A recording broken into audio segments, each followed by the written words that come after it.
commencer vos market movers avec le titre de LVMH.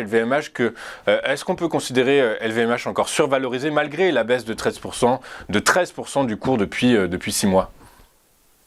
Alors, oui et non. Bon, sur le plan technique, on commence à arriver sur des zones qui sont particulièrement intéressantes. Dans les faits, LVMH sera toujours plus valorisé que la moyenne du marché, ou même que la moyenne du secteur du luxe.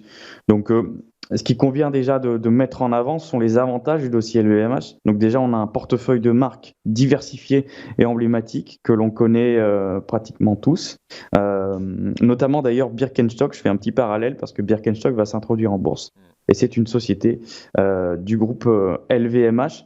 On a également une grande maîtrise de la chaîne de valeur, donc tout ce qui est en lien avec la distribution, la production.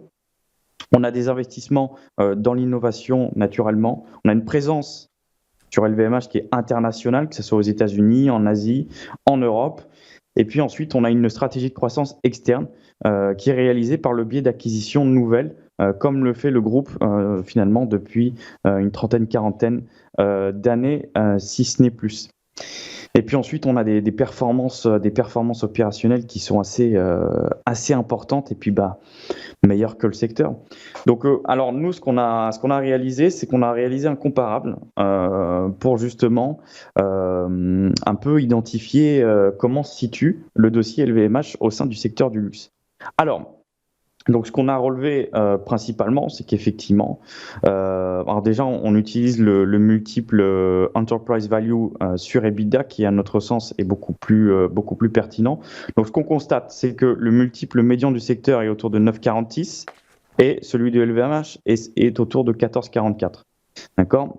Ensuite, on a défini une valorisation autour de 650 euros, et on trouve la même chose en termes de DCF. Donc on n'est pas très très loin. Toutefois, j'ai commencé à acheter des titres LVMH en toute transparence.